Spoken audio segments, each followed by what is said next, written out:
আমাদের মধ্যে দুনিয়াতে সম্মান চান না এমন কেউ আছেন? কেউ নেই। মনে রাখবেন, সম্মান পৃথিবীর কোথাও কিনা পাওয়া যায় না। আজীব বিষয় হচ্ছে এটা, আপনি কোথাও সম্মান কিনা পাবেন না।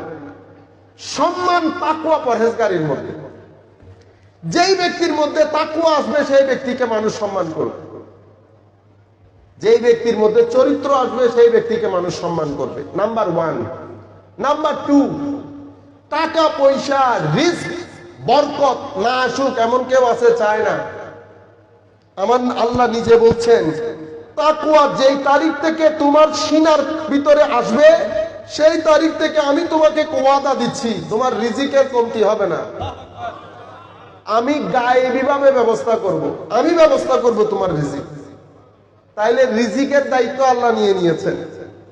সম্মানের সেটা আল্লাহ বলছেন, তাকওয়া পরহেজগারি আসবে সম্মানিত হবে। আচ্ছা, আর কি হবে?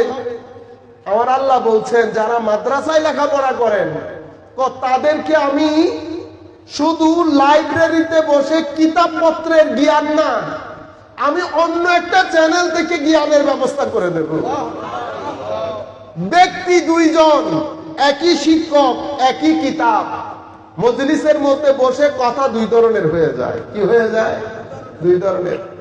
একজনের কথা সিনাতে গিয়ে লাগে, একজনের মাধ্যমে যুব সমাজের অন্তর পরিবর্তন হয়, একজনের মাধ্যমে বিপ্লব সৃষ্টি হয়, আরেকজন চেয়ে চেয়ে তাকায়। ঘটনা কি? একই উস্তাদ, একই শিক্ষক, একই লাইব্রেরি, একই প্রতিষ্ঠান, সবকিছু একই। তো গন্ডগোল কোথায় হয়েছে? পার্থক্য কোথায় হয়ে গেছে? পার্থক্য আমার আল্লাহ ওয়াদা দিয়েছেন, বান্দা তাকওয়ার পানি ভিতরে ঢুকাবা, ইত্তাকুল্লাহ ইউআল্লিমুকুমুল্লাহ। বস তুমি তাকওয়া আসবে, আমি আরেকটা সোর্স থেকে তোমার এলমের ব্যবস্থা করে দেব। মানুষ সারাদিন লাইব্রেরিতে থাকবে, লাইব্রেরিতে থেকে সিনা ভর্তি এলম নিয়ে লাইব্রেরিতে বের হবে, আর তুমি মুস্কি হাসি দিয়ে বের হবে, আমি উপর থেকে তোমার ভিতরে ঢেলে দেব। ওই এলমের গভীরতা থাকবে, তোমার এলমের কোনো তলা থাকবে না, তোমার এলমের কোনো তলা থাকবে না। এটাকে এলমে লুদুন্নি বলে। এলমে লুদুন্নিও বন্ধ অনুযায়ী কমও হয় বেশিও হয়। কারোটা মোমবাতির মতো, কারোটা 50 ওয়াটের লাইটের মতো, কারোটা মার্কারির মতো, কিন্তু হয় জরুর আমার আল্লাহর ওয়াদা। আপনি দেখেন একটা জিনিসের কারণে কয় ভাবে আমার লাভ হচ্ছে। আবার আর কি হয়? তাকওয়া পরহেজগারি অর্জন করলে তো তুমি যে গুনাহ করো সেই গুনাহগুলো আমি তোমাকে ওয়াদা দিচ্ছি ডাস্টার দিয়ে মুছে দেব। কেউ একজন তোমার ফাইল দেখলে বুঝতেও পারবে না যে এখানে গুনাহ হয়েছে। আচ্ছা, যদি বড় গুনাহ হয়ে যায় তো ক্ষমা করে দেব। ইউসলিহ লাকুম আমালাকুম ওয়া ইয়াগফির লাকুম যুনুবাকুম। আমি তোমার আমল এদিক সেদিক থেকে বাঁকা তারা যেগুলা হয়েছে মুছে দেব, গুনাহ ক্ষমা করে দেব, পৃথিবী থেকে চলে যাবে। তোমার গুনার কথা মানুষের দিল দেমাগের মধ্যেও থাকবে না। সবাই হা হা হু হু করবে তোমার জন্য। দুনিয়াতেও সম্মানিত হবে, কবরের মধ্যেও সম্মানিত হবে। মানুষ জানাজার মধ্যে দাঁড়িয়ে চিল্লায়া চিল্লায়া বলবে, এই মানুষ ভালো ছিল। শুধু তুমি না, মানুষ না, আমার দুনিয়ার মধ্যে, আমার সৃষ্টির মধ্যে গাছ বাস, পশু পাখি, তরু লতা, সমুদ্রের মাছ পর্যন্ত তোমার জন্য দোয়া করবে। আপনারা বুঝতে পেরেছেন? এই পরিমাণ কাজ সবগুলা হচ্ছে শুধু তাকওয়ার জন্য। সেজন্য আমি আপনাদেরকে অনুরোধ করব, মাহে রমাদান আল্লাহ রাব্বুল আলামিন দান করেছেন, আমাদের জীবনে কিছুটা হলেও পরিবর্তন হোক। আমরা যাদের শরাবের প্রতি এডিকশন আছে, আল্লাহর ওয়াস্তে আস্তে আস্তে আমরা ছেড়ে দেওয়ার চেষ্টা করি। খুব দ্রুত সময় ফুরিয়ে যাচ্ছে, খুব দ্রুত। মওলাই করিম আমাদেরকে হেদায়েত দান করুন। আমরা যারা বিভিন্ন কাজ, আমরা জানি কে কি কাজ করি, কেউ কাউকে বলতে হবে না, কেউ কাউকে বলার দরকারও নাই। আমরা নিজেরা নিজেদেরকে মনিটর করি, করে আল্লাহর দরবারে তওবা করি। মনে রাখবেন, আমার আল্লাহ যদি আপনার তওবা কবুল করেন, যেই কাজ এখন আপনি মনে করছেন আমার পক্ষে ছাড়া সম্ভব না, আমি আপনাকে গ্যারান্টির সাথে বলছি কেঁদে কেটে তওবা করবেন।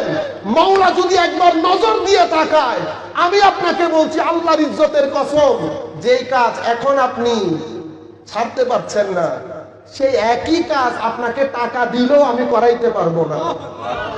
মাওলা যখন তওবা কবুল করেন, তওবা কখন কবুল করেন জানেন? যখন ভিতর থেকে একটা চাহিদা তৈরি হয়, আল্লাহ দেন না, একটু দেন না, একটু দেন না। দিলে কি হয় মাওলা? কত মানুষকে দিয়েছেন না, কত মানুষকে দিয়েছেন না। কেঁদে কেটে যখন বলবেন, মাওলাই করিম, এই মাইনসের ধারে ধারে টাকা খুঁজতে হয়, কেন খুঁজবো? তুমি থাকতে আবার মাইনসের ধারে ধারে কেন টাকা খুঁজতে হবে? আমার ভাইরা, যখন এই আন্দাজে মহব্বতের কোণে মায়া করে আল্লাহকে বলবেন, আমার আল্লাহ বলছেন আমার বান্দা যখন মায়া করে ডাক দেয়, আমি আমার বান্দাকে মায়া করে ডাক দেই। সে এক স্টেপ আসে, আমি 10 স্টেপ যাই। সে আমার দিকে আসার নিয়ত করে, আমি দৌড় দিয়ে তার কাছে যাই, তাকে জড়াই ধরি। সেই কারণে সে আসে, সেই কারণে সে তায়েব। আমি দৌড় দিয়ে যাই, সেই কারণে আমি তাওয়াব। আমি তাওয়াব। মাওলা আল্লাহ তওবা করে, দেখছেন নি? আমি তাওয়াব। কিরকম? আমার বান্দা যখন চলে যাচ্ছে, আমি চেয়ে আছি আমার বান্দার দিকে, হায় রে বান্দা কেন যাচ্ছিস ওই জাহান্নামের দিকে? ওইটার জন্য আমি তোকে বানাই নাই। বান্দা যাচ্ছে যাচ্ছে যাচ্ছে, হঠাৎ করে কোন কারণে হোক, সোহবতের কারণে হোক, সৎসঙ্গের কারণে হোক, মায়ের দোয়া হোক, বাবার দোয়া হোক, প্রতিবেশীর দোয়া হোক, বান্দা হঠাৎ করে দাঁড়িয়ে গেছে, আমি রং ট্র্যাকে আছি। যেই দাঁড়িয়েছে, আমার আল্লাহ আপনি খুশি হন পরে, এলাকাবাসী খুশি হয় পরে, সবচেয়ে বেশি খুশি হয়ে যান আমার আল্লাহ। আমার আল্লাহ বলেন আমার বান্দা দাঁড়িয়ে গেছে। আমার আল্লাহ তৌফিক দেন ফিরে আসার জন্য। আপনি যখন ফেরত আসেন, আপনি আস্তে আস্তে আসেন, আমার আল্লাহ দৌড় দিয়ে আপনার দিকে যায়, দৌড় দিয়ে আপনার দিকে যায়। শেষ পর্যন্ত কোরআনে পাকের মধ্যে ঘোষণা করছেন, যারা আমার দিকে ফেরত আসে না তারা জালেম। গুনাহগারকে বলছেন না জালেম। কি বলেছেন? আমাল্লাম ইয়াতুব ফাউলাইকা হুমুজ জালিমুন। যারা ফেরত আসে নাই তারাই জালেম। মনে রাখবেন, যত গুনাহ আপনি করেন, আমার আল্লাহর রহমতের সামনে আমার গুনাহ আপনার গুনাহ মাছির মতো। আমার আল্লাহ যখন ক্ষমা করে দেন, তখন পাহাড় সম গুনাহ সেকেন্ডের মধ্যে ক্ষমা হয়ে যায়। আর আল্লাহ যখন গুনাহ ক্ষমা করে দেন, মনে রাখবেন সেই ব্যক্তির গুনাহ আল্লাহ ক্ষমা করে দেন যার দুনিয়ার জমিনও যার জন্য সম্মান রেখেছে, কবর হাসরেও তার জন্য সম্মান রেখেছে, তাকে আল্লাহ ক্ষমা করে দেন। কাজেই রমজান মাসকে আমরা ব্যবহার করি। আমরা রাত না করি, 1:30 হয়ে গেছে। আমরা ওয়ামা আলাইনাল বালাগুল মুবিন। আসসালামু আলাইকুম রাহমাতুল্লাহি তাআলা ওয়া বারাকাতুহু। বেটা, ফরজ নামাজের পর হাত তুলে মোনাজাত। দেখেন আমরা এই প্রশ্নগুলা, আমি গত 15 বছর ধরে এই একই প্রশ্ন